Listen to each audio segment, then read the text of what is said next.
I must admit, I'm rarely surprised when it comes to gaming laptops, but this, the Schenker Vision 16 Pro, is definitely a surprise. It's thin, just 17mm in total, and despite rocking an i7-13700H with 6P cores and 8E cores, and an RTX 4070, it weighs just 1.6 kilograms. Hell, even the tiny 180-watt power brick is lightweight. Despite its size, this is a remarkably powerful gaming machine.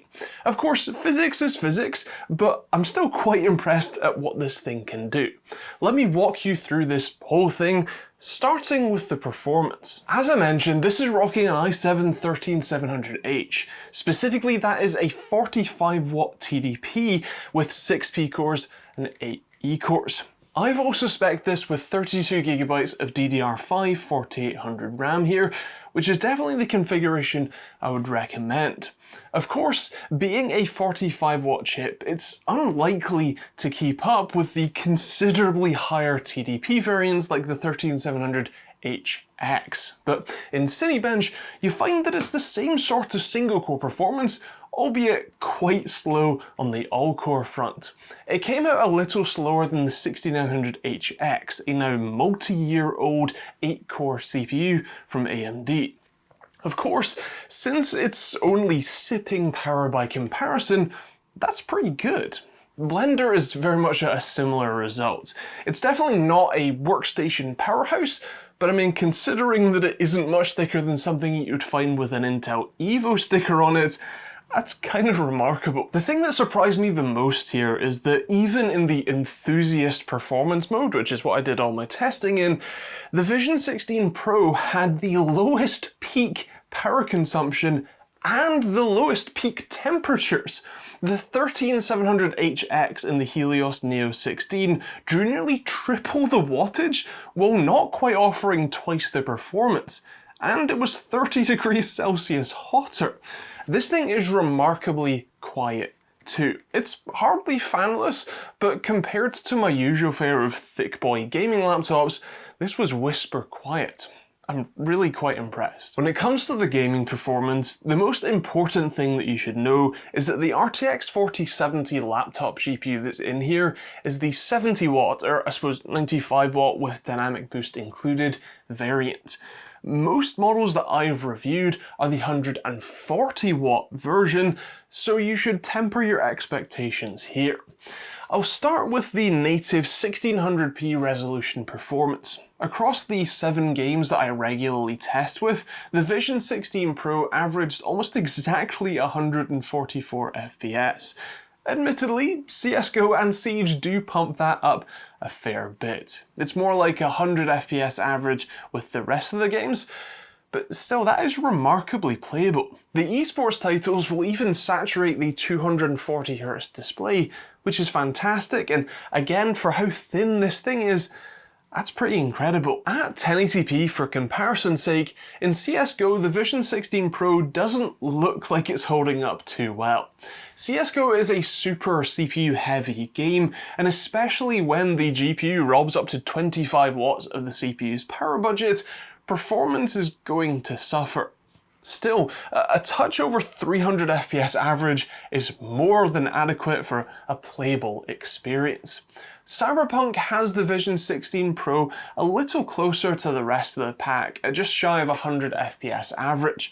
That's only 25 FPS shy of the 140-watt TDP chips, which really isn't all that bad. Shadow of the Tomb Raider is even closer, netting 141 FPS average, just 17 FPS slower than the next fastest machine I've tested, with that being a sort of sister machine to this, the XMG Focus 16. FORTNITE is the same sort of performance gap if you exclude the poor results from the Focus 16, with the Vision eking out 83 FPS average on high settings with no TSR enabled.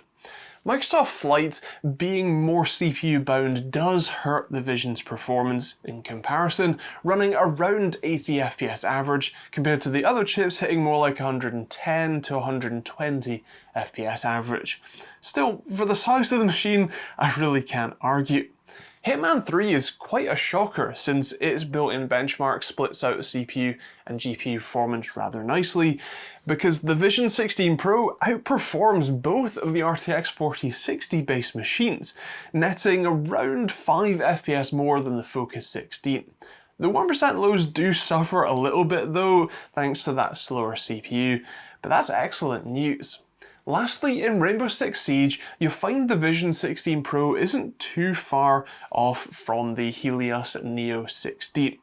Okay, it's almost 80 FPS off, but when you're talking about 306 and 382 FPS, I would call that relatively close and more than playable. Of course, to be able to play games well, you need a good display, and on paper, this 1600p 240Hz IPS panel sure sounds like one. Realistically, it really isn't that bad, and it's a far sight better than the panels that you'd find on other machines of this sort of size, but it isn't exactly the perfect gaming panel either. Response times are somewhat lacking, averaging at 10.5 milliseconds or nearly 3 full frames of ghosting on average. The UFO test bears that out quite well too, as you'll find quite the trail behind that UFO here. To the eye, it's definitely a little sluggish, although still certainly playable.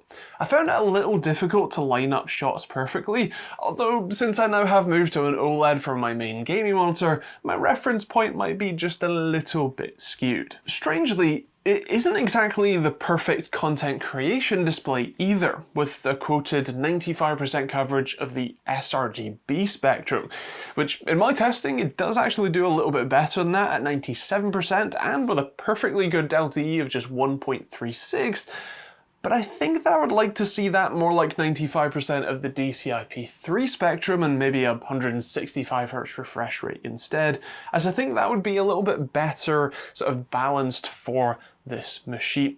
Still, this isn't bad. I mean, brightness peaks at around 400 nits, not quite bright enough for, outside usage, but plenty for on-the-go use in brighter environments. Contrast is decent, for an IPS panel anyway, with 1130 to 1 in my testing. Inputs wise, the trackpad is absolutely massive. It feels great to use, palm rejection is done well, and it actually gives you enough room to use the Windows gestures, which is quite a nice change. The keyboard is a bit of a weird one for me. Being so thin, there isn't much room to have long travel keys. I normally get used to that sort of thing quite quickly, but I think because these are so insanely light as well as relatively little travel, they took a little bit longer for me to get comfortable with. For gaming, I guess that works great, but for typing, I found that I was accidentally pressing or hitting keys pretty often. I/O-wise, you get 2 USB-A ports, 2 USB-C ports, with the one on the right actually being a Thunderbolt 4 port with up to 100 watts of USB PD power, plus HDMI, DC-in, a combined audio jack, and an SD card reader. Inside is where it gets a bit more interesting though. You have an 80 watt-hour battery which delivers better than average battery life for a gaming laptop, plus fully upgradable SODIMM RAM and 2 M.2 slots. Now you can configure these machines from the factory with pretty much whatever you'd like, but being able to manually upgrade this later is always a bonus. What's more interesting for me though is the cooling package. This is one of the largest diameter fans that I've seen in a gaming laptop. It's absolutely massive. That one is mostly dedicated to cooling the GPU, with the smaller heatsink and fan being left mostly for the CPU. Despite the size, I'm really impressed by how quiet this was even while gaming.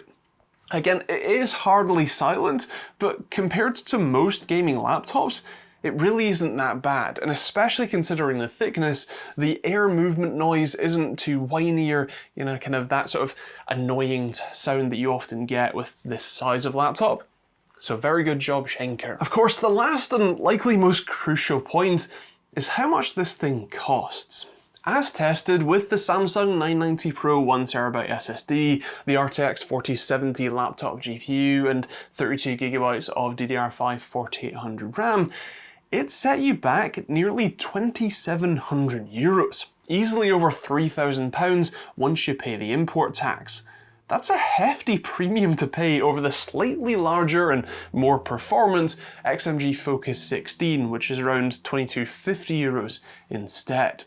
The Vision 16 is definitely a more premium machine. The metal body feels fantastic and very much top notch, plus the full kilo less weight and 10mm less height does put it in a different category.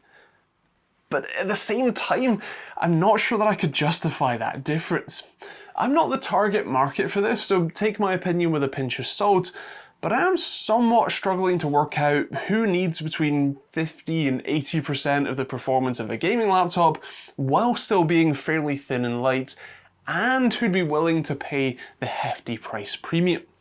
If that sounds like you though, I'll link to Schenker's site below where you can check them out and configure your own model if you're interested. Of course, with that said, those are my thoughts, but I would love to hear yours in the comments down below. What do you think of the Vision 16 Pro? Is this the perfect laptop for you? Do you mind having a bit of extra weight, a bit of extra thickness, but a decent bit more performance on tap? Or would you prefer something even less lightweight than, or more lightweight than this? Feel free to let me know in the comments down below. If you want to see more videos like this one on a very regular basis, then do hit the subscribe button and turn on the bell notification icon. Feel free to check out plenty of other videos on the end cards when they pop up in a second. And if you want to support these videos, you can do so through YouTube, Patreon, pick up a hoodie or t-shirt like this one, or a load of other designs that I made myself. Or there's also links to places like osrtt.com if you want to pick up an open source response time or latency testing tool that I also make myself as well. Otherwise, that's pretty much it. Hope you enjoy the video. Thank you for watching, and we'll see you on the next video.